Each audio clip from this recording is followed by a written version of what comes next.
Madam صاحبہ، آپ یہاں پر کیا کر رہی ہیں؟ وہ بات کرتے کرتے وہ یکدم ہی خاموش ہو گئی تھی۔ میجر عفان اس کی طرف بڑھا، اپنے سر سے کیپ اچار کر حریم کے سر پر رکھی تو بے ساختہ اس سے نگاہیں چرانے لگی تھی۔ اگلے پر غیر ارادی طور پر اس نے کیپ اچار کر دوبارہ عفان کے ہاتھوں میں رکھ دی۔ وہ گہری سانس خارج کر کے رہ گیا۔ سردی ہو گئی ہے، اندر چلو ورنہ بیمار ہو جاؤ گی۔ میں نے نہیں جانا، اس نے بھیگے ہوئے لہجے میں جواب دیا۔ عفان نے گہری سانس خارج کی تھی۔ تم پھر سے سختی کرنے پر مجبور کر رہی ہو۔ آپ کو جو کرنا ہے آپ کر لیں، مگر میں نے آپ کے ساتھ نہیں جانا، مجھے آپ کے ساتھ نہیں رہنا، مجھے نانی کے پاس واپس جانا ہے۔ یہ کہہ کر وہ بیرونی دروازے سے باہر نکلنے لگی تھی۔ عفان نے اس کے دونوں بازو مضبوطی سے پکڑے اور اسے اپنی جانب کھینچ لیا۔ ایک جھٹکے سے وہ اس کے سینے سے جا لگا چکا تھا۔ حریم اس کے سینے کے ساتھ لگی پھوٹ پھوٹ کر رونے تھی، جبکہ وہ پیار سے اس کے بالوں میں انگلیاں پھیر رہا تھا۔ میں آپ سے نفرت کرتی ہوں میجر، میں آپ سے بہت نفرت کرتی ہوں۔ میں جب بھی آپ کو دیکھتی ہوں تو میری نظروں کے سامنے میری بیمار ماں کا چہرہ گھومنے لگتا ہے۔ تم ایک ظالم انسان ہو، تمہارا باپ ایک ظالم انسان ہے۔ مجھے تم سب لوگوں سے نفرت ہے۔ میں ایک بار آفیسر بن جاؤں، میں تم سب لوگوں کو سزا دلواؤں گی۔ تم لوگوں نے میری ماں کو مارا اور مجھے میری نانی سے دور کر دیا۔ عفان نے مضبوطی سے اپنے لب بھینچے ہوئے تھے، وہ بس پیار سے اس کے بالوں کو سہلایا جا رہا تھا۔ میں تمہیں نانی سے ملوانے کے لیے لے جاؤں گا، لیکن ابھی نہیں، ابھی یہاں پر مجھے چھٹی نہیں مل رہی۔ یہ میرا مسئلہ نہیں ہے اور مجھے آپ کے ساتھ نہیں جانا۔ حریم، مجھے غصہ مت دلاؤ۔ اگر میں تمہارے ساتھ پیار سے پیش آ رہا ہوں تو اس کا یہ مطلب نہیں ہے کہ تم میرے سر پہ چڑھ کر ناچنے لگو۔ اس کا لہجہ تھوڑا سا سخت ہوا تھا۔ لیفٹیننٹ حماد ان کے قریب آ کر رکا۔ دراصل اپنی بیوی کو لے کر ایک فوجی دعوت پر آیا تھا۔ حریم جب یہاں پر آئی تھی گمسم سے تھی۔ وہاں پر اس کی ایک فوجی کی بیوی سے تھوڑی سی بات چیت ہوئی تھی، لیکن وہ ان میں کمفرٹیبل نہیں تھی، کیونکہ نوٹسوں کی باتیں برانڈ سے شروع ہو کر برانڈز پر ہی ختم ہو رہی تھی، جبکہ حریم نے اپنی زندگی کے 20 سالوں میں صرف اور صرف لوکل دکانوں کے کپڑے پہنے تھے۔ اسے تو ٹھیک طرح سے برانڈز کے نام بھی نہیں آتے تھے۔ جو کپڑے اسے نانی جان بنا کر دیتی تھی وہ خاموشی سے پہن لیتی تھی اور یوں خوش ہوتی تھی جیسے کسی نے دنیا بھر کی دولت اس کے قدموں میں رکھ دی ہو۔ ابھی بھی جب وہ اندر آ کر بیٹھی تو اپنے چہرے پر شوہر نامدار کی نظروں کی تپش محسوس کر رہی تھی۔ وہ بری طرح سے کنفیوز ہو رہی تھی۔ جب زرار کو یہ محسوس ہوا تو اپنا رخ پھیر کر بیٹھ گیا۔ تم اپنی بیوی کو اتنا ڈراتے کیوں ہو؟ بریگیڈیئر نے اس کے کانوں میں جھکتے ہوئے شرارتی انداز میں کہا تو گھر بڑا کیا تھا۔ نہیں سر، فی الحال تو مجھے سر نہ کہو، فی الحال میں تمہارا بڑا بھائی ہوں۔ دیکھو تو تمہیں دیکھ کر کیا سے کیا اس کی حالت خراب ہو گئی ہے۔ اس کو اتنا نہ ڈرایا کرو، ابھی اس ماحول میں ایڈجسٹ ہونے میں سے تھوڑا سا وقت لگے گا۔ آپ غلط سمجھ رہے ہیں۔ وہ یہ کہنا چاہتا تھا مگر پھر کچھ سوچ کر خاموش ہو گیا۔ اب انہیں کیا بتاتا کہ اس کی بیوی سے ڈرتی نہیں ہے، بلکہ اپنی موٹی موٹی آنکھیں نکال کر اس کو ڈراتی ہے۔ لیکن اگر یہ کہہ دیتا تو بیچارے کی بے عزتی ہو جاتی۔ مجھے لگتا ہے کہ ہمیں چلنا چاہیے۔ اس دعوت کے لیے آپ کا بہت بہت شکریہ۔ دوبارہ پھر سے آنا، بلکہ ایسا کرو کہ ایک ہفتے کے بعد یہاں کا چکر لگا لو۔ حریم کا دل بھی بہلا رہے گا، ورنہ یہاں پر اکیلی بور ہوتی رہے گی۔ نمرا نے ہاتھ پکڑ کر پیار بھرے انداز میں کہا تھا۔ خاموشی حریم اس کے دل کو بہت اچھی لگی تھی۔ وہ لوگ آفیسر میس سے باہر نکل کر آ چکے تھے۔ حریم نے سیر کے ساتھ اپنا سر ٹکایا ہوا تھا اور اس کی آنکھوں میں آنسو تیر رہے تھے۔ مجھے یونیورسٹی میں ایڈمیشن لینا ہے۔ جیسے ہی وہ اسلام آباد کی حدود کے اندر داخل ہوئے، حریم نے اپنے آنسو مضبوطی سے صاف کرتے ہوئے دو انداز میں کہا، کچھ دنوں کے بعد میرا پشاور میں ٹرانسفر ہو رہا ہے اور میں تمہیں اپنے ساتھ لے کر جاؤں گا۔ تو پھر ٹھیک ہے، پشاور کی کسی یونیورسٹی میں میرا ایڈمیشن کروا دیں۔ وہ ابھی تک اپنی بات پر قائم تھی۔ کیا یہ ضروری ہے کہ تم آفیسر بن کر مجھے ہتکڑیاں پہنا کر جیل میں جاؤ؟ یہ بھی تو ہو سکتا ہے کہ تم مجھ جیسے معصوم انسان کو معاف کر کے میرے ساتھ ایک پرسکون زندگی گزارو۔ آپس کے معاملات ہم معاہدے سے حل کر لیتے ہیں۔ وہ شرارتی انداز میں بولتا ہوا اس کی چھوٹی سی ناک کو دبانے لگا تھا۔ مجھے نہ آپ سے کوئی معاہدہ کرنا ہے اور نہ ہی معاملات سکون سے حل کرنے ہیں۔ جب میرا آپ کے ساتھ کوئی تعلق ہی نہیں ہے تو اس کے باقی کے الفاظ منہ میں ہی رہ گئے تھے، کیونکہ گاڑی کو بریک لگا کر وہ ایک جھٹکے سے اسے اپنی طرف کھینچ چکا تھا۔ ان دونوں کے درمیان فاصلہ بہت کم تھا۔ حریم اس کی سانسوں کی تپش اپنے چہرے پر محسوس کر رہی تھی۔ وہ سڑک بھی سنسان تھی، دور دور تک کسی بھی گاڑی کا کوئی نام و نشان نہیں تھا۔ باہر پھیلا ہوا اندھیرا، گاڑی میں موجود ڈم ریڈ لائٹ اور اس میں چمکتا ہوا حریم کا خوبصورت چہرہ بہت ہی دلکش منظر پیش کر رہا تھا۔ چند لمحوں تک تو وہ اس کے چہرے کا طواف کرتا رہا اور پھر اگلے لمحے وہ اس کے ہونٹوں پر جھک گیا تھا۔ حریم کے وجود کو کرنٹ سا لگا، بہت تیزی سے پیچھے کی طرف ہٹی تھی، مگر اس کی کمر پر اس دشمن جان کی گرفت مضبوط تھی۔ اپنا حق جتانے کے بعد وہ اس سے دور ہو کر بیٹھ گیا تو شکایتی انداز میں اس کے چہرے کو دیکھ اڑنے لگی۔ آپ ایک بہت ہی برے انسان ہیں، میں اس سے بھی برا بن سکتا ہوں۔ اگر تم نے میرے ساتھ بدتمیزی کی یا پھر میری بات ماننے سے انکار کیا تو مجھ سے برا کوئی بھی نہیں ہوگا۔ میں بہت جلد آپ سے طلاق۔ مجھے لگتا ہے کہ آج آپ کا پیدل چلنے کا دل ہے میڈم حریم۔ یہ سن کر اس نے خوف سے نفی میں گردن ہلائی تھی، لیکن اس وقت بہت دیر ہو چکی تھی۔ وہ گاڑی کا دروازہ کھول چکا تھا۔ اب آپ اپنی مرضی سے اتریں گی یا پھر میں آپ کو دھکے دے مار کر آتا ہوں۔ وہ اس انسان کی دھوپ چھاؤں جیسی شخصیت سے بہت زیادہ تنگ تھی۔ کبھی وہ اس پر حد سے زیادہ مہربان ہو جاتا اور کبھی وہ ایک ظالم انسان بن جاتا۔ روتے جھجکتے ہوئے وہ گاڑی سے نیچے اتری تو زرار اپنی گاڑی سن سے بگا کر لے گیا۔ میری طرف سے تم باہر میں جاؤ، بلکہ اللہ کرے کہ تم جہنم میں چلو، جہنم کے سب سے نچلے حصے میں تمہیں جگہ ملے۔ وہ اپنی دھن میں بولتی چلی جا رہی تھی جب اچانک ہی سے یوں محسوس ہوا جیسے کوئی اس کے پیچھے کھڑا ہو۔ ایک بلیک کلر کی پراڈو پیچھے 5 منٹ سے اس کے پیچھے کھڑی تھی اور اس سے کوئی ہوش ہی نہیں تھا۔ سر کا حکم ہے کہ آپ کو لے کر حویلی آ جاؤں، جو تمہارے ساتھ نہیں جانا، اور اپنے سر کو بولو اب بہت ہو گیا، مجھے اس فراریہ انسان کے ساتھ نہیں رہنا۔ دیکھیں میڈم، آپ مجھے زبردستی کرنے پر مجبور نہ کریں۔ اگر تم نے مجھے ہاتھ بھی لگایا تو تمہارے ہاتھ توڑ دوں گی۔ میں پولیس اسٹیشن میں جا کر تم پر ہراسمنٹ کا کیس کر دوں گی۔ وہ حلق کے بل دہاڑی۔ اس وقت اس کے سامنے سیکنڈ لیفٹیننٹ حماد کھڑا تھا، جو بدقسمتی سے زرار صاحب کا چھوٹا بھائی تھا۔ یار قسم سے میں بھی بہت زیادہ تنگ آ گیا ہوں، صرف تمہیں نہیں بلکہ اس نے مجھے بھی تگنی کا ناچ نچایا ہوا۔ قسم سے اتنا پریشان کرتا ہے کہ میں بتا نہیں سکتا۔ اتنے رگڑے تو مجھے کاکول میں نہیں ملے جتنے رگڑے یہ مجھے گھر میں دیتا۔ 2 دن کی چھٹیاں گزارنے کے لیے آتا ہوں اور اس کے مسئلے ختم نہیں ہوتے ہیں۔ وہ ساحل پر فٹ پار پر جا کر بیٹھ گیا تھا اور اپنی مجبوریاں رونے لگا۔ حریم تو پہلے ہی ایسے انسان کی تلاش میں تھی جو زرار کی برائیاں کرتا، وہ بھی اس کے ساتھ ہی فٹ پار پر جا کر بیٹھ گئی تھی۔ تو تم اس کو سبق کیوں نہیں سکھاتی ہو؟ میں اس پر اپنا ٹائم ضائع نہیں کرنا چاہتی ہوں۔ وہ اپنے بال ہوا میں جھٹکتے ہوئے بولی، میرے پاس اس کے علاوہ اور بھی کرنے کے لیے بہت سے کام ہوتے ہیں۔ چلو میرے پاس ایک آئیڈیا ہے، وہ چٹکی بجاتے بولا تھا۔ میں زرار بھائی کو کہتا ہوں کہ تم گم ہو گئی ہو اور تمہیں اپنے ساتھ لے کر پارک چلتا ہوں، قسم سے بہت مزہ آئے گا۔ وہاں پر الٹا ہونے والا جھولا ہے۔ حریم نے شجاع بر انداز میں معصومیت سے سوال کیا تھا۔ ہاں وہاں پر ہر طرح کے جھولے ہیں، تم صرف میرے ساتھ چلنے کی حامی بھرو، اور خبردار جو بعد میں تم نے میرا پول کھولا۔ اس طرح سے بھائی کو تنگ کر کے میرا بھی بدلہ پورا ہو جائے گا۔ حماد اپنے دونوں ہاتھوں کو بے شرموں کی طرح مسلتا ہوا پرسکون انداز میں کہتا، اس کی طرف سوالیہ نظروں سے دیکھنے لگا تھا۔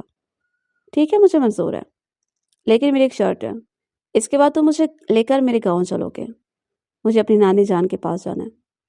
ٹھیک ہے مجھے منظور ہے، وہ اس کی گالوں کو کھینچتا ہوا پیار سے بولا تھا۔ وہ بھی فرنٹ سیٹ پر سنبھال چکی تھی، باقی راستے میں وہ زرار کی برائیاں ہی کرتے رہتے۔ حماد کو بھی اندازہ تھا کہ وہ یہ لڑکی اس کے بھائی سے کس حد تک تنگ ہے۔ حویلی والے بھی اس فوجی سے بیزار تھے، جب وہ آتا تھا کوئی نہ کوئی نئے رولز لے کر آتا تھا۔ معصوم قزنوں کی جان پر تو اس نے اپنے پاؤں رکھے ہوئے تھے، نہ تو بیچارے اپنی مرضی سے کوئی کام کر سکتے تھے اور نہ ہی اپنی مرضی سے کوئی فیصلہ کر پاتے تھے۔ ان دنوں اس کا ان قزنوں پر زور تھوڑا کم ہوا تھا، کیونکہ اسے اپنا فیصلہ سنانے کے لیے معصوم سی حریم مل گئی تھی۔ وہ لوگ اس پارک میں پہنچے تو حریم صاحبہ سب سے پہلے ڈسکوری میں جا کر بیٹھی تھی۔ تم ابھی تک گھر کیوں نہیں آئے ہو؟ نیچے کھڑے حماد کے موبائل پر کال آئی۔ نمبر دے کر اس کے لبوں پر شرارتی سے مسکراہٹ پھیل گئی۔ وہ ایک سنسان جگہ پر آ کر کھڑا ہو گیا۔ اور جلدی سے کال اٹینڈ کی تھی۔ میں کب سے یہاں پر حریم کو تلاش کر رہا ہوں، اگر مجھے کہیں بھی نظر نہیں آ رہی ہے۔ نظارے سے زمین کھا گئی، آسمان نکل گیا۔ میجر جو کہ اپنی اسٹڈی ٹیبل پر اطمینان سے بیٹھا اگلا پلان بنانے میں مصروف رہا۔ بھائی کی آواز سن کر اس کے وجود کو جھٹکا لگا تھا۔ یہ تم کیا کہہ رہے ہو؟ میں سچ کہہ رہا ہوں بھائی، اور میں خود بہت ہی زیادہ پریشان ہوں۔ مجھے ابھی اور اس وقت اپنی لوکیشن سینڈ کرو، میں وہاں پر آتا ہوں۔ بھائی آپ کی آواز کٹ رہی ہے، مجھے ٹھیک طرح سے آواز نہیں آ رہی ہے، اور یہ موبائل کانوں سے دور کرتا بولا۔ اگلے لمحے اس نے کال کاٹ دی تھی اور اپنا موبائل بھی سوئچ آف کر دیا تھا۔ اتنا سکون مجھے زندگی میں کبھی نہیں ملا جتنا سکون اس انسان کو پریشان کر کے ملا۔ واو، آئندہ ایسے ہی کیا کروں گا۔ جب یہ مجھے تنگ کرے گا میں اس کو سزا دوں گا۔ وہ دوبارہ سے حریم کے جھولے کے قریب آ کر کھڑا ہو گیا تھا۔ سب لوگ نیچے اتر چکے تھے اور حریم اسے کہیں بھی نظر نہیں آ رہی تھی۔ اسے لگا کہ اس کے قدموں تلے سے زمین نکل گئی ہے۔ اب اسے صحیح طرح سے کہاوت کا مطلب سمجھ میں آ رہا تھا، جو کسی کے لیے گہرا کھودتا ہے وہ خود اس میں گر جاتا ہے۔ دراصل حریم اس سے نظریں بچا کر تیزی سے پارک سے باہر نکل گئی تھی۔ اسے ہمارے پہ بالکل بھی یقین نہیں تھا۔ اسے لگ رہا تھا کہ وہ یہاں پر اسے اپنے بھائی کے مشورے سے لایا ہے۔ وہ ہر حال میں ان کے چنگل سے نکل کر فرار ہو کر اپنی نانی کے پاس پہنچنا چاہتی تھی۔ اس نے اپنے بیگ کو مضبوطی سے اپنے ہاتھوں میں دبوچا ہوا تھا۔ رات کے 10 بجے کا وقت تھا۔ سڑکوں پر ابھی بھی رونق تھی، مگر رات کے وقت سفر کرنا ٹھیک نہیں تھا۔ اسے سمجھ نہیں آ رہا تھا کہ وہ کیا کرے۔ کچھ سوچ کر وہ میٹرو اسٹیشن میں چڑھ گئی تھی۔ ابھی وہ آخری اسٹیشن پر چڑھ گئی۔ اسے آگے نہ تو اسے راستہ پتہ تھا اور نہ ہی کبھی اس نے اکیلے سفر کیا تھا۔ اسے اپنی غلطی کا احساس بھی ہو رہا تھا۔ جذبات میں آ کر اس نے ایک بہت بڑا قدم اٹھا لیا تھا۔ اس کے بعد موبائل فون بھی نہیں تھا کہ ان دونوں میں سے کسی سے رابطہ کر سکتی، اور نہ ہی اسے یہ پتا تھا کہ وہ جگہ کہاں پر تھی۔ وہ تو اتنی بیزار تھی کہ اس نے پارک کا نام بھی نہیں دیکھا تھا۔ حماد اور زرار اس کو پاگلوں کی طرح تلاش کر رہے تھے۔ انہوں نے اس پارک میں بھی ایک چپا چپا چھان مارا، اس کو بچا کر دیکھا کہ وہ مگر کہیں بھی نظر نہیں آئی تھی۔ یہ لڑکی ایک بار میرے ہاتھ لگ جائے میں اس کو جان سے مار دوں گا۔ خدا کا واسطہ ہے بھائی، وہ پہلے ہی آپ سے بہت خوفزدہ ہے۔ اگر مجھ سے ڈری رہتی تو کبھی بھی یہ قدم نہ اٹھاتی۔ تم سے تو مجھے یہ امید نہیں تھی۔ میرے وہم و گمان میں نہیں تھا کہ تم اتنی بڑی بیوقوفی کرو گے۔ میں سوچ رہا ہوں اگلے ہفتے کیپٹن کے لیے تمہاری پروموشن کو روک دوں۔ آپ کیا میرے ایسا کریں گے؟ وہ صدمے سے چور لہجے میں بولا تھا۔ ہاں بالکل، جتنی بھی فورسز تھی میں نے اس نے سب کو میں اطلاع بھجوا دی۔ جب زرار کا موبائل بجا تو اس نے جلدی سے کال اٹھا لی۔ سر آپ کی بیوی مل گئی ہے، وہ اس وقت ہمارے پاس ہے۔ یہ سن کر اس کے دل کو تھوڑا سا سکون ملا تھا۔ تم سے تو بعد میں آ کر نبٹ لوں گا، پہلے میں اس کو سبق سکھا لوں۔ پلیز اسے ڈانٹیے گا مت، وہ بس اپنی نانی سے ملنا چاہتی ہیں۔ آپ اس کی نانی سے اس کی ملاقات کیوں نہیں کروا دیتے؟ میں تمہیں کسی چیز کے بارے میں کچھ بھی نہیں بتا، بہتر یہی ہے کہ اپنی زبان کو لگام دیا کرو۔ اور میں نے تمہیں کتنی بار سمجھایا ہے، اس کی حوصلہ افزائی کرنے سے بہتر ہے تم اپنے معاملات کی طرف توجہ دو، ورنہ سمرا کے ساتھ تمہارا رشتہ ختم کروا دوں گا۔ پتہ نہیں زرار بھائی کو کیسے ہر کسی کے تعلقات کے بارے میں موج آتا تھا۔ اپنا تعلق تو ان کا فلاپ چاہ رہا ہے، دوسروں کا بھی یہ ہٹ نہیں ہونے دیتا۔ منہ ہی منہ میں بڑبڑاتا ہوا ان کو بدوائیں دیتا ہوا وہ اپنے گھر کی طرف نکل گیا تھا۔ حریم کے ملنے کی خبر سن کر اس کا دل بھی پرسکون ہو گیا۔ جب وہ وہاں پر پہنچا تو حریم اس کو دیکھ کر ایک پولیس اہلکار کے پیچھے جا کر چھپ گئی تھی۔ یہ ایک چور ڈاکو ہے، مجھے اس کے ساتھ نہیں جانا، اس نے بازو لپیٹ کر سنجیدگی سے کہا تھا۔ اس کی بات سن کر وہاں پر جتنے بھی اہلکار کھڑے تھے انہوں نے اپنی مسکراہٹ دبانے کی ناکام کوشش کی تھی۔ حریم واپس چلو، میں نے ان کے ساتھ نہیں جانا، تم لوگ مجھے میری نانی کے پاس بھیج دو، وہ اس طرح کی چورنی نہیں ہے۔ حریم نے پھر سے اس کی بات کو اگنور کر کے قریب کھڑے ہینڈسم سے پولیس والے کو کہا تھا، جس کو دیکھ کر وہ لٹو ہو گئی تھی۔ حالانکہ اس کے شوہر سے زیادہ ہینڈسم نہیں تھا، لیکن فی الحال اسے شوہر لگ رہا تھا۔ اسی وجہ سے اس کے دل میں یہ خواہش آئی تھی کہ وہ شادی شدہ نہ ہوتے تو سب سے پہلے اسی انسان کو پرپوز کرتی۔ میں اس کے لیے آپ سے معافی چاہتا ہوں۔ وہاں پر کھڑی اس نے پولیس اہلکاروں سے اس کی معافی مانگی تھی۔ اپنی بیوی کا بازو پکڑ کر اس کو کھینچتے ہوئے اپنے ساتھ لے گیا تھا۔ دیکھو، اگر تم لوگوں کی وجہ سے کچھ ہوا تو تم لوگوں کو نہیں چھوڑوں گے، میں تم سب لوگوں سے بدلے لوں گے۔ ایک بار مجھے افسر بننے دو، میں تم سب لوگوں کو جیل کی اصلاحوں کے پیچھے پھینکوں گی۔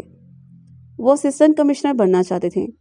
زرار جو کہ کافی دیر سے اس کی باتیں سن رہا تھا تنگ ہوتے ہوئے بولا، اسسٹنٹ کمشنر دوسروں کے مسئلے حل کرتا ہے، جرا تم باتیں کر رہی ہو، یہ کام ڈی ایس پی کا ہے۔ تو ٹھیک ہے، میں ڈی ایس پی بن جاؤں گی، مجھے کیا مسئلہ، میں نے تو ویسے بھی سی ایس ایس دینا ہے، اس نے ابروج کاتے ہوئے دو ٹوک انداز میں کہا تھا، یوں جیسے سی ایس ایس دینا گڈا گڈی کا کھیل ہو۔ وہ تو سب پتہ چلے گا جب تمہارا بی ایس کمپلیٹ ہوگا، ابھی تو تم نے صرف سیکنڈ ایئر کے پیپرز ہی ہیں، یہ سب کچھ بھی آپ کی وجہ سے ہوا ہے۔ وہ ایک بار پھر سے اس کے کندھے پر زور سے مکہ مارنے لگی تھی۔ زرار کو تو کوئی فرق نہیں پڑا تھا۔ ہمیں آج رات کے وقت پشاور کے لیے نکلنا ہے۔ گھر جا کر زرار نے چینج کیا تھا اور پھر اسے لے کر ایئرپورٹ کی طرح نکل گیا تھا۔ اگلے چند گھنٹوں میں وہ لوگ پشاور میں موجود تھے۔ مجھے سوچ رہی تھی کہ اگلی صبح اپنے دادا جان سے اجازت لے کر نانی سے ملنے کے لیے نکل جائے گی۔ وہ اس ہفتے رات کے لیے تیار نہیں تھے۔ اگر آپ نے مجھے نانی سے نہیں ملوانا تھا تو کم از کم میری ان سے کال بات ہی تو کروا دیں، آپ کی عین نوازش ہوگی۔ وہ مدبانہ انداز میں اس کے سامنے جا کر کھڑی ہو گئی تھی۔ جس طرح سے پرائمری کے ٹیچرز کو درخواست سناتے تھے اسی طرح سے ہی وہ اسے درخواست کر رہی تھی۔ تمہاری نانی جان کو تم سے ملنے میں کوئی انٹرسٹ نہیں ہے، اور اگر انہیں واقعی میں تمہارے ذات میں دلچسپی ہوتی تو وہ تمہیں کال کر لیتے۔ میں بھی تمہیں فون کی ہسٹری دکھاتا ہوں، ابھی تک انہوں نے تمہیں کوئی بھی کال نہیں کیا۔ آپ تو چلتے ہیں مجھ سے، اور مجھے پتہ ہے کہ آپ نے وہ ہسٹری ڈیلیٹ کی ہوگی، وہ میرے بغیر رہ ہی نہیں سکتی۔ اس کی آنکھیں پھر سے آنسوؤں سے بھر گئی تھیں۔ اس کا دل کہہ رہا تھا کہ دہاڑے مار مار کر رونا شروع کر دے۔ وہ جتنا اسے دور بھاگنے کی کوشش کرتے تھے اتنا ہی اس کے ساتھ پھنس جاتے تھے۔ اس کی روتی ہوئی شکل دیکھ کر زرار نے اپنے لب بینچ لیے تھے اور پھر نمبر ڈال کر کے اس کے حوالے کر دیا تھا۔ جیسے اسے نانی جان کی آواز سنی تو وہ چھوٹے بچوں کی طرح پھول پر گرنے لگی تھی۔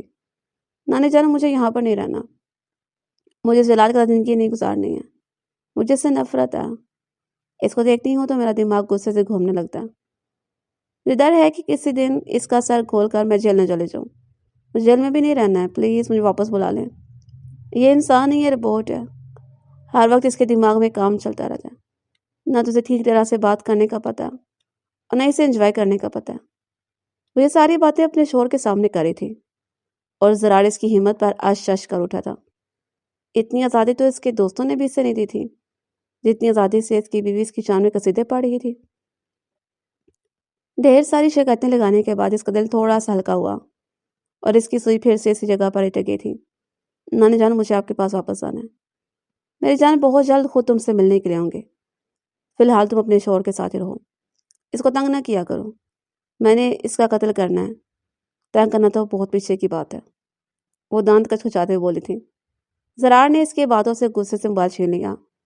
بیٹا، میں اس کی طرف سے تم سے معافی مانگتی ہوں۔ آپ کو معافی مانگنے کی ضرورت نہیں ہے، میں جانتا ہوں اس کے پاس دماغ نام کی کوئی چیز نہیں ہے۔ اگر اس کے پاس ذرا سا بھی دماغ ہوتا تو اس طرح کی باتیں نہ کری ہوتے، میں خود ہی اس کو لائن پر لے آؤں گا۔ بیٹا، اس پر سختی مت کرنا، وہ کام عقل ہے اور نادان ہے۔ نہیں، آپ کیوں پریشان ہو رہی ہیں؟ میں اس کا سختی نہیں کروں گا بلکہ پیار کروں گا۔ یہ بات اس نے حریم کے کانوں میں بولی تھی۔ اس کا چہرہ یکدم ہی شرم کی وجہ سے لال ہو گیا تھا۔ وہ اسے 2 قدم پیچھے ہٹ کر کھڑی ہو گئی تھی۔ میری پیاری جنگلی بلی، یہاں پر آ کر بیٹھو اور مجھے بتاؤ، میں آخر ایسا کیا کروں کہ تم اپنی ناراضگی ختم کر دو؟ مجھے ناراضگی ختم نہیں کرنی ہے کیونکہ مجھے آپ کے ساتھ تعلق ہی نہیں بنانا ہے۔ آپ نے جو کچھ میرے ساتھ کیا ہے وہ میں کبھی بھول نہیں سکتی ہوں۔ یہ کہہ کر پھر سے اسے نگاہیں چڑا کر اپنے کمرے میں جانے لگی تھی۔ اب کی بار وہ اسے مضبوطی سے اپنی جانب کھینچ چکا تھا۔ تو میں راضی کرنے کے لیے اگر مجھے انگاروں پر چلنا پڑا تو میں چلوں گا۔ یہ کہہ کر اس نے پیار سے اس کی گالوں پر چٹکی کاٹی۔ میں وہ رات نہیں بھول سکتی جب میری ماں درد سے تڑپتی رہی تھی، جب میں نے آپ سب لوگوں سے معافی مانگی تھی اور آپ نے میری کال تک اٹینڈ نہیں کی تھی۔ میں وہ کبھی بھی نہیں بھولوں گی اور نہ ہی کبھی آپ کو بھولنے دوں گی۔ وہ اس کے سب سے چھوٹے چچا جان کی بیٹی تھی۔ اس کا بچپن میں حریم کے ساتھ نکاح ہو گیا تھا۔ وہ اس چھوٹی سی لڑکی کو پسند کرتا تھا، وہ اس پر سختی کرتا تھا، مگر یہ سب کچھ اس کی بہتری کے لیے تھا۔ جبکہ حریم اسے چڑھتی تھی۔ جب بھی وہ چھٹی گزارنے کے لیے گھر آتا تھا تو وہ اسے چھپ جایا کرتے تھے۔ وہ اپنے کمرے سے باہر نہیں نکلتے تھے اور کبھی اگر اس کا زرار سے ٹاکرا ہو بھی جاتا تھا تو یوں ہی اگنور کرتے تھے جیسے اس کا زرار کے ساتھ کوئی تعلق ہی نہیں ہے۔ اس نے تو اپنی ماں کو بھی یہیں تک کہہ دیا تھا کہ میں جب بڑی ہو کر آفیسر بن جاؤں گی تو میں اس انسان سے شادی نہیں کروں گی، میں کسی بہت بڑے منسٹر سے شادی کروں گی۔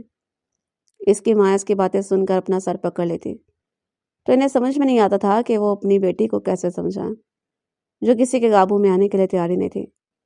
جہاں تک اس کے بابا کا سوال تھا تو وہ اس سے بے تحاشا محبت کرتے تھے، اس کی ہر خواہش منہ سے نکلنے سے پہلے ہی پوری کر دیتے تھے۔ اس کے بابا کچھ سال پہلے ایک مشن میں شہید ہو گئے تھے۔ ادھر اس کے بابا کی شہادت ہوئی تھی، ادھر اسے اور اس کی ماں کو دھکے دے کر گھر سے باہر نکال دیا گیا تھا۔ اس کی وجہ یہ تھی کہ اس کی ماں نے اس کے بابا کے ساتھ سن کی شادی کی تھی اور اس کے دادا نے انہیں اپنی بہو کے روپ میں قبول نہیں کیا تھا۔ جیسے ان کا بیٹا شہید ہوا، دادا نے اپنی بہو اور پوتے دونوں کو دھکے مار کر حویلی سے باہر نکال دیا۔ یہ نفرت ان کے لیے نئی نہیں تھی، بلکہ حریم بچپن سے ہی دیکھتی آ رہی تھی کہ دادا ہمیشہ زرار کو ہی پریورٹی دیتے تھے، چھوٹی چھوٹی باتوں پر اس کو اہمیت دیے جاتے تھے۔ اگر وہ کوئی غلطی کر جاتا تو اس کو نظر انداز کر دیتا۔ دوسری طرف اگر حریم سے کوئی غلطی ہو جاتی تھی تو اس کو سزا دی جاتی تھی۔ اگر کوئی تہوار وغیرہ ہوتا تھا، عید کے موقع پر بھی زرار صاحب کو موٹی رقم عیدی کی صورت میں ملتے تھے۔ جب وہ دادا جان کے پاس جاتی تھی تو دادا اس کو دھتکار کر کمرے سے باہر نکال دیتے۔ پہلے تو وہ بہت زیادہ روتے تھے، چیختے تھے، لیکن پھر اسے ان چیزوں کی عادت ہو گئی تھی اور اس نے اپنے آپ کو سنبھال لیا تھا۔ اس کی ماں بھی اس کو تسلی دیتی تھی کہ فکر مت کرو، سب کچھ ٹھیک ہو جائے گا۔ جب تمہارے بابا ریٹائر ہو کر واپس آئیں گے تو تم ہمیشہ کے لیے لندن چلے جائیں گے۔ اس کی ماما بھی اکلوتی اولاد تھی۔ حریم کی نانی جان کا گھر گاؤں میں تھا۔ وہ چھٹیاں گزارنے کے لیے اپنی نانوں کے گھر پر جاتی تھی اور اس بار بھی زرار کو مسئلہ ہوتا تھا، لیکن اس کی ماں نے اس کی سائڈ لے کر اس کو آسانی سے وہاں پر بھیج دیتی تھی۔ بابا کی وفات کے بعد وہ اپنی ماں کے ساتھ نانوں کے گھر آ گئی تھی۔ اسے حویلی والوں سے شدید نفرت محسوس ہوتی تھی۔ اس کا باس نہیں چل رہا تھا کہ وہ ساری دنیا کو آگ لگا دے۔ اس کے بابا کی ایک بہت بڑی پینشن تھی جو اس کی ماں کو ملی تھی، مگر وہ بھی اس کے ددیال والوں نے چھین لی تھی۔ آمنہ بیگم بس یہ چاہتی تھیں کہ ان کی زندگی میں کوئی بھی مسئلہ نہ ہو اور ان کی بیٹی کو کسی بھی قسم کی ٹینشن نہ ملے۔ اس وجہ سے انہوں نے پیسے واپس وغیرہ سب کچھ اپنے سسرال والوں کے حوالے کر دیا تھا، یہاں تک کہ جو زیور ان کو سسرال والوں نے ڈالا تھا وہ بھی انہوں نے واپس لے لیا تھا۔ دوسری طرف اس کی نانی جان کی طبیعت بھی خراب رہنے لگی تھی۔ اس کی ماں صرف چند دنوں تک ہی زندہ رہ سکی تھی کیونکہ ان کی طبیعت بہت زیادہ خراب رہنے لگی تھی۔ اس نے دادا جان سے مدد طلب کی، مگر اس دادا جان نے دو ٹوک انداز میں کہہ دیا تھا، میرا تم دونوں سے کے ساتھ کوئی تعلق نہیں ہے، میں تم لوگوں کے ساتھ کوئی تعلق رکھنا چاہتا ہوں، تم ایک غریب خاندان کا گندہ ہونا، میرے بیٹے کے ساتھ تمہارا کوئی تعلق نہیں ہے اور نہ ہی میں تمہیں اپنی پوتی تسلیم کرتا ہوں، دوبارہ کبھی مجھے کال مت کرنا۔ یہ الفاظ نہیں تھے بلکہ نشستر تھا جو اس کے سینے کے اوپر آ کر لگا تھا۔ وہ بری طرح سے ٹوٹ گئی تھی۔ اس کا دل کر رہا تھا کہ دہاڑے مار میں کرونا شروع کر دے۔ زرار کی کیپٹن کی ٹریننگ چل رہی تھی اور وہ اتنا مصروف تھا کہ اسے گھر پر بھی بات کرنے کے لیے ٹائم نہیں مل رہا تھا۔ اس نے اس بار زرار کو بھی ڈھیروں کال کی تھی کیونکہ زرار کی پھپھو کی بیٹی مہک اس سے محبت کر رہی تھی اور وہ زرار سے شادی کرنا چاہتی تھی۔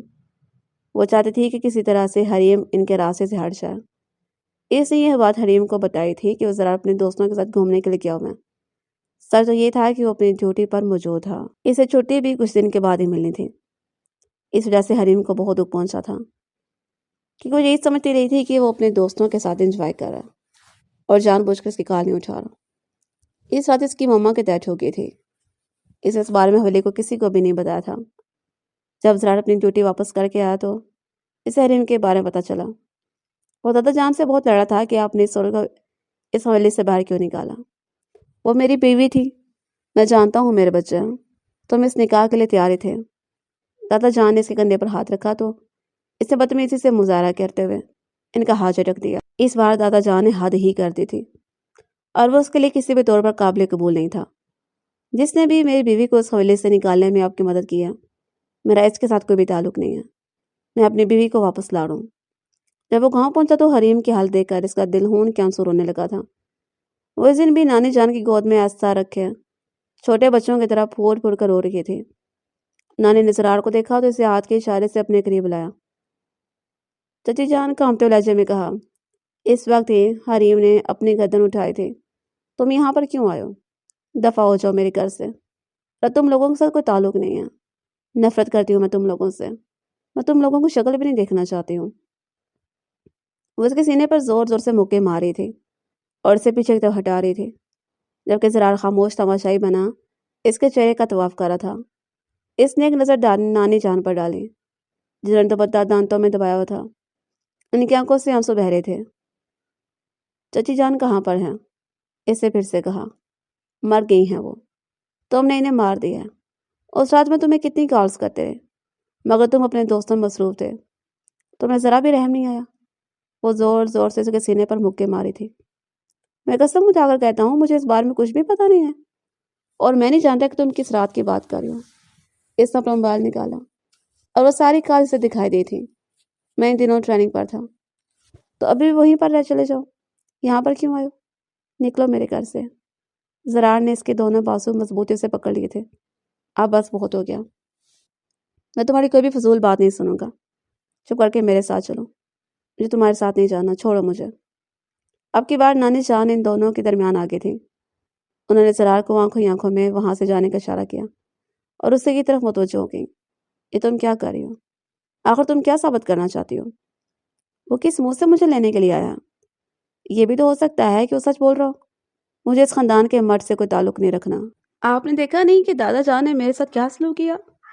مجھے ان کو دادا کہتے ہوئے بھی شرم آ رہی ہے۔ اگر وہ مجھے اپنی پوتی قبول کرنے کے لیے تیار ہی نہیں تو مجھے پھر ان سے کوئی تعلق نہیں رکھنا۔ ٹھیک کہہ رہی ہیں، میرے بابا کی وفات کے بعد میرا ان کے ساتھ کوئی تعلق نہیں بچا، اس نے تو ٹوک انداز میں کہا تھا، اور پھر لمبے لمبے ڈھنگ بھرتے ہوئے اپنے کمرے میں چلے گئے تھے۔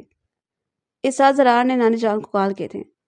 وہ ابھی تک گاؤں میں ٹھہرا ہوا تھا، وہ یہاں سے نہیں گیا تھا۔ میں کیا کروں بیٹا، مجھے خود کچھ سمجھ نہیں آ رہی ہے۔ تمہارے دادا کو یہ سب کچھ نہیں کرنا چاہیے تھا۔ انہوں نے میری بیٹی اور میری نواسی کے ساتھ بہت غلط کیا۔ میں ان کی طرف سے آپ سے معافی مانگتا ہوں نانی جان، لیکن میرا یقین مانیں، میرا اس معاملے کے ساتھ کوئی تعلق نہیں ہے۔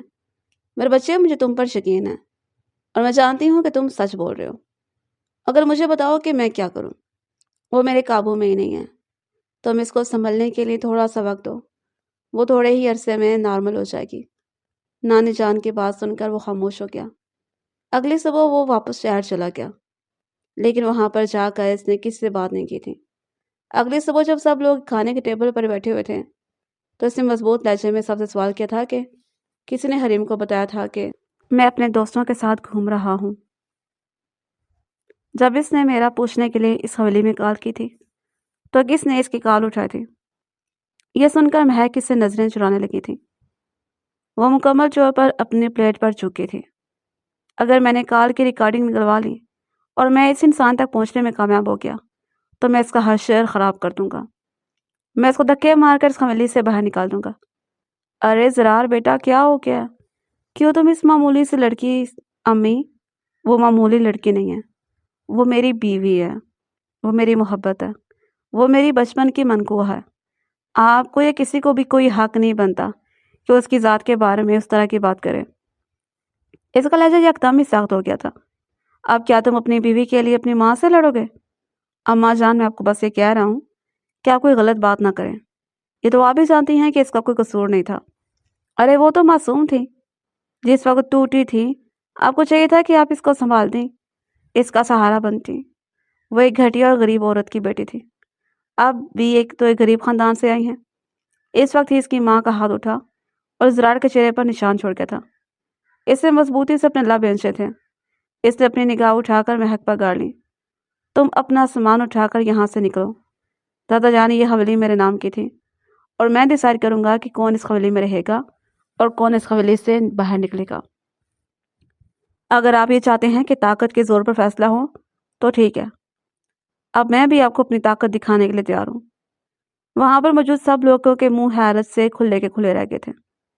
کسی نے بھی خوابوں میں بھی نہیں سوچا تھا کہ وہ اپنی اس چھوٹی سی معمولی لڑکی کے لیے اپنے خاندان سے لڑے گا۔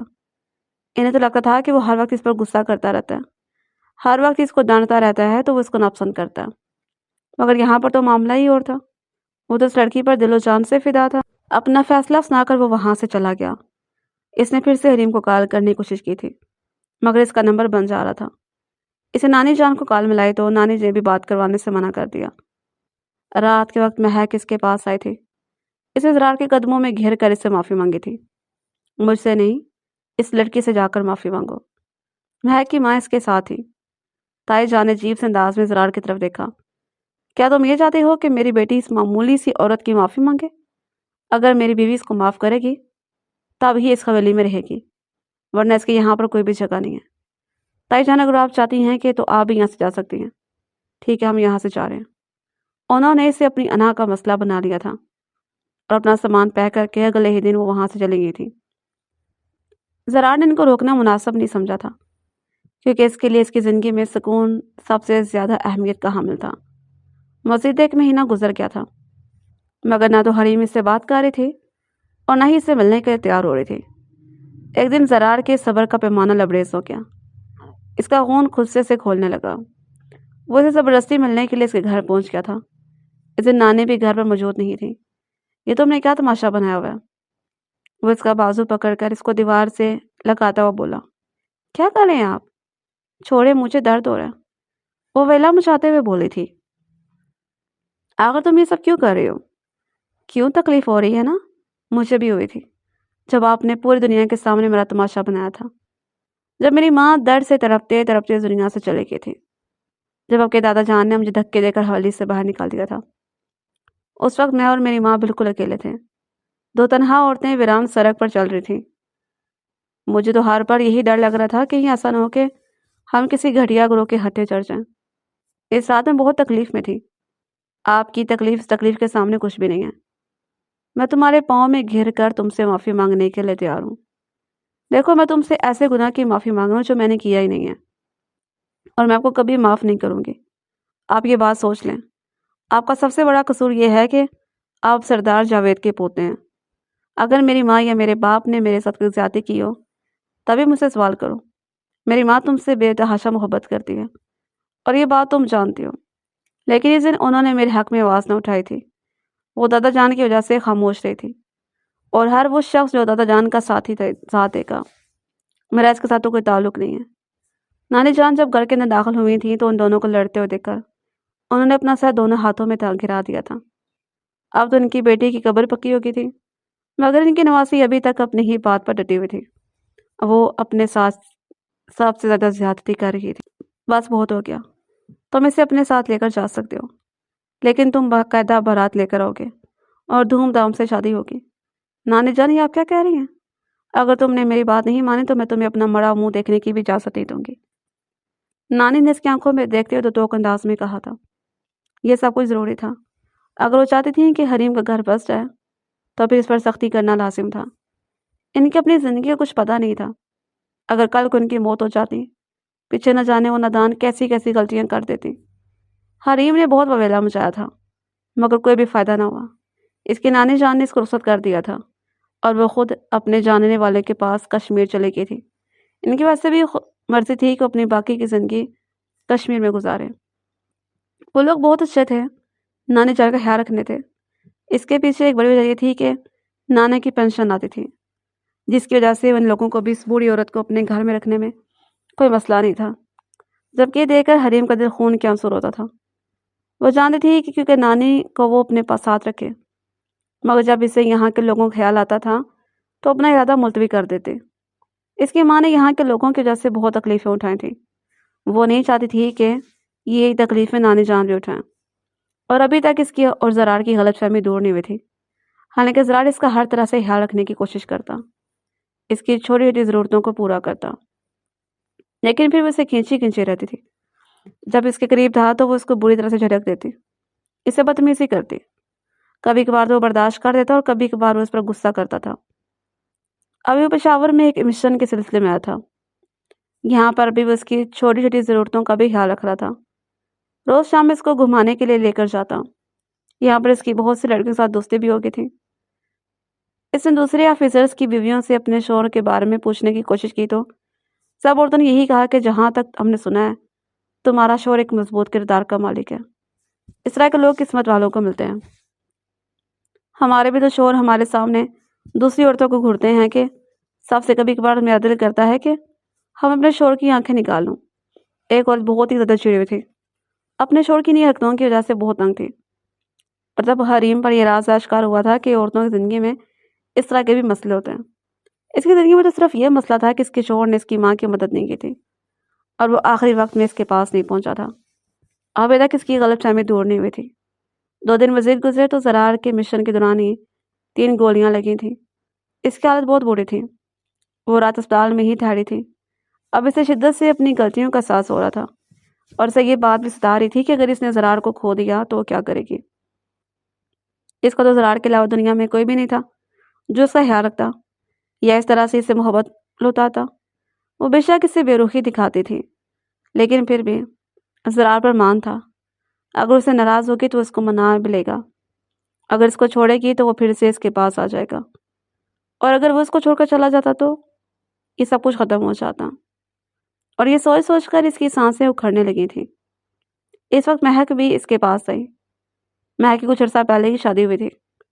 اسے زرار کے حریم کی ناگوار ازواجی زندگی کے بارے میں پتہ چلا تھا۔ اس کا ضمیر بار بار اس کو ملامت کر رہا تھا۔ اس دن اس نے حریم سے اپنے رویے کی معافی مانگی تھی اور پھر یہ راز اشکار کر دیا تھا کہ اس نے حریم سے جھوٹ بولا تھا۔ زرار اپنی ٹریننگ میں مصروف تھا۔ جیسے ہی وہ واپس آیا تو فوراً ہی حریم کے پاس گیا اور اس نے اس کی ماں اور سہیلی سے باہر نکال دیا، صرف اور صرف حریم کی وجہ سے۔ یہ سن کر حریم کو پچھتاوے کا احساس ہوا تھا۔ وہ ہمیشہ اس کو غلط سمجھتی رہی تھی، حالانکہ اس نے ہمیشہ حریم کا ہی ساتھ دیا تھا۔ تقریباً 3 دنوں کے بعد زرار کو ہوش آیا تو اس نے دیکھا حریم اس کے پہلو میں ہی بیٹھی ہوئی تھی۔ اس نے اپنا سر بیڈ پہ رکھا ہوا۔ زرار کے ہلنے پر اس کی آنکھ کھل گئی تھی۔ اس کو ہوش میں آتا دیکھ کر وہ خوش ہو کر باہر اتر بھاگی تھی اور ڈاکٹر کو بلا کر لائی تھی۔ جیسے باقی کاروائیوں سے فری ہوا تو اس کے پاس گئی۔ اس کے کندھے پر سر رکھ کر پھول پھول کر رونے لگی تھی۔ زرار کے جسم میں تکلیف کا احساس ہوا تھا مگر وہ برداشت کر گیا کیونکہ فی الحال اپنی بیگم کو پرسکون کرنا اس کے لیے زیادہ ضروری تھا۔ حریم نے اسے اپنے رویے کی معافی مانگی، چھوٹے بچوں کی طرح اس سے وعدہ کیا تھا کہ دوبارہ آپ کو کبھی پریشان نہیں کروں گی، بس آپ جلدی سے ٹھیک ہو جائیں۔ میں وعدہ کرتی ہوں آپ کو تنگ نہیں کروں گی بلکہ اچھے بچوں کی طرح آپ کے ساتھ رہوں گی۔ زرار نے اپنے بازو سے گھر لپیٹے اور طمانینت سے مسکرا دیا۔ غلط فہمی دور کرنے کے لیے اس سے کافی بڑی قیمت ادا کرنی پڑی تھی۔ بیچارے نے 3 گولیاں کھائی تھیں تب جا کر بیوی راضی ہوئی تھی، لیکن یہ بھی کافی تھا۔ وہ تو یہ بات سوچ کر خوش ہو رہا تھا کہ شکر ہے موت کے بغیر ہی بیوی راضی ہوگی، اگر مرنے کے بعد راضی ہوتی جس کو تو فائدہ نہیں تھا۔ دادا جان کو بھی اپنی غلطیوں کا احساس ہو گیا تھا۔ بعد میں انہوں نے بھی حریم سے معافی مانگی تھی۔ یہ الگ بات ہے کہ حریم نے ان کو معاف نہیں کیا تھا۔